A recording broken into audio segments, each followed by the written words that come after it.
चलिए मेरे प्यारे भाइयों बहनों, आज हम हिंदी में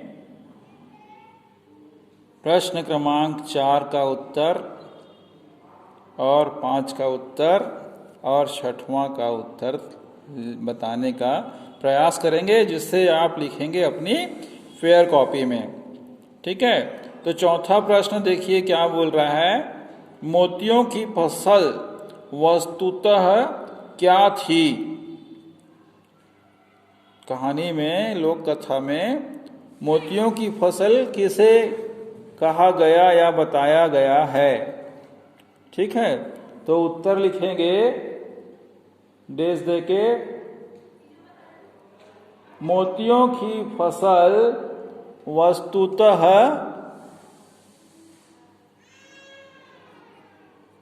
ओस की चमकती हुई बूंदें थी।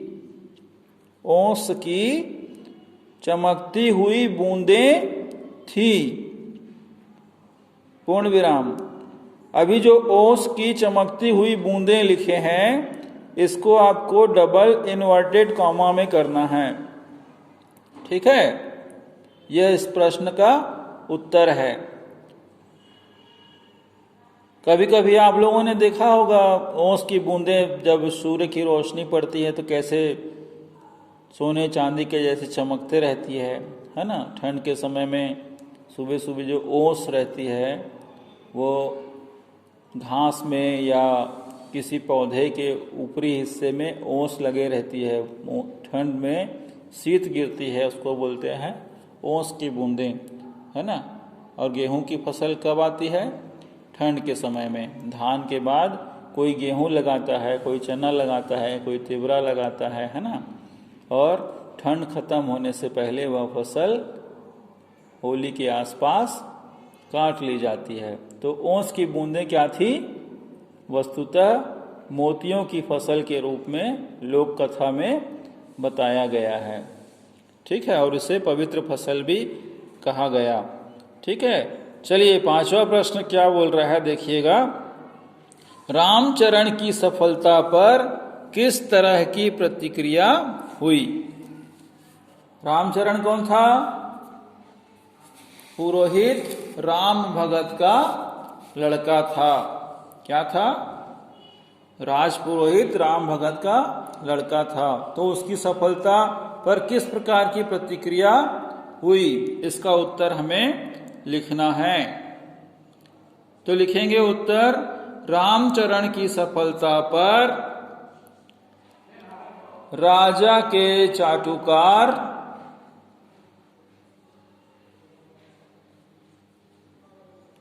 और मंत्री उससे नाराज रहते थे और बार बार के बीच में योजक चिन्ह बनेगा। ठीक है, बार बार राजा को रामचरण की शिकायतें किया करते थे, पूर्ण विराम। ठीक है, क्योंकि रामचरण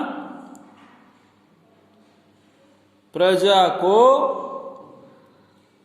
वास्तविकता से अवगत कराता था। वह न्याय और सत्य का प्रबल पक्षधर था, पूर्ण विराम। इस बात से आम प्रजाजन रामचरण से खुश रहते थे और राजा के सभी सभासद नाराज रहते थे। ठीक है, पूर्ण विराम। इस प्रकार से आपका 5वां प्रश्न पूर्ण होता है।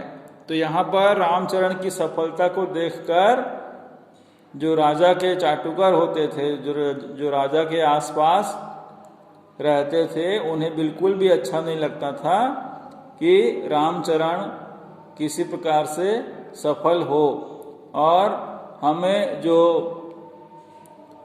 राजा का सानिध्य मिला हुआ है या राजा की कृपा हम पर बनी हुई है वो हमसे छिन जाएगी। तो इसलिए रामचरण की सफलता पर इस प्रकार की प्रतिक्रिया होती थी। जनता खुश रहती थी और राजा के जो चाटुकर होते थे वे नाराज रहते थे और राजा से रामचरण की गलत सलत शिकायतें किया करते थे। ठीक है, तो इस प्रकार से आपका प्रश्न 5वां पूरा होता है। 6वां प्रश्न में देखेंगे क्या बोल रहा है। राजा राम शाह और उनके पुत्र राजेंद्र शाह के व्यक्तित्व में क्या क्या समानताएं थी। ठीक है, समानताएं पूछ रहा है, तो पाठ के अनुसार तो कोई समानताएं नहीं दिख रही हैं, क्योंकि जो राम शाह था राजेंद्र शाह का पिता, वह एक दूसरे से बिल्कुल विपरीत थे, है ना।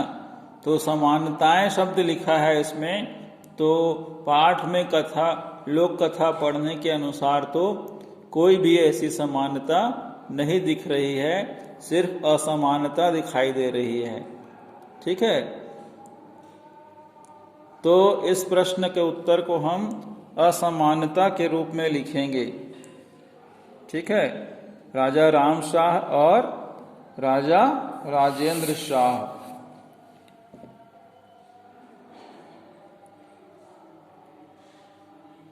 समानताएं बिल्कुल भी लोक कथा के अनुसार दिखाई नहीं पड़ती हैं।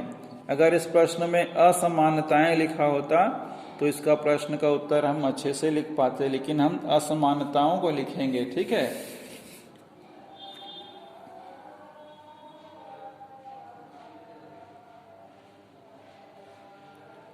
तो इस प्रकार से 3 खंड आप बना लीजिएगा।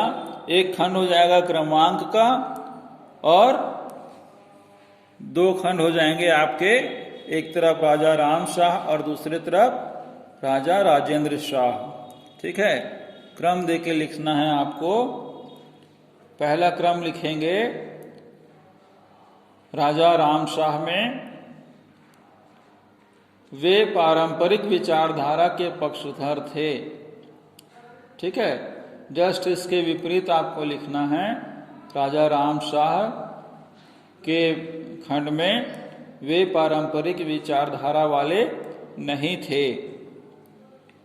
ठीक है, दूसरा लिखेंगे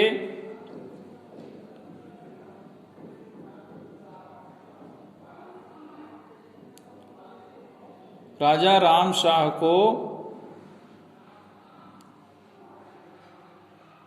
न्याय एवं संगीत से प्रेम था। ठीक है, इस तरफ लिखेंगे राजा राजेंद्र शाह में वे केवल संगीत एवं नृत्य में रुचि लेते थे। ठीक है, तीसरा लिखेंगे राजा राम शाह विलास प्रिय नहीं थे, और राजा राजेंद्र शाह में लिखेंगे वे विलास प्रियता के आदी थे। ठीक है, चौथा लिखेंगे राम शाह में खुशामदी वाला स्वभाव इन्हें पसंद नहीं था। ठीक है, और राजा राजेंद्र शाह खुशामदी वाले स्वभाव को पसंद करते थे। ठीक है, अब देखेंगे पांचवा और अंतिम। राजा राम शाह प्रजा के प्रति हमेशा सजग रहते थे। ठीक है, अब इधर लिखेंगे राजा राजेंद्र शाह के पॉइंट में पांचवा, राजा राजेंद्र शाह प्रजा के प्रति सदैव उदासीन रहते थे। ठीक है, तो यहाँ पर आपका पूरा अध्याय कंप्लीट होता है।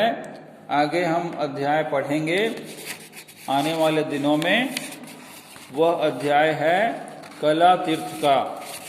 ठीक है, 2.3 आप इसको पढ़ लीजिएगा अच्छे से। खैरागढ़ का संगीत विश्वविद्यालय, इसके बारे में हम आपको कुछ विशेष जानकारी देंगे अगले दिन। अपना ध्यान रखिए, स्वस्थ रहिए, खुश रहिए। बहुत बहुत धन्यवाद।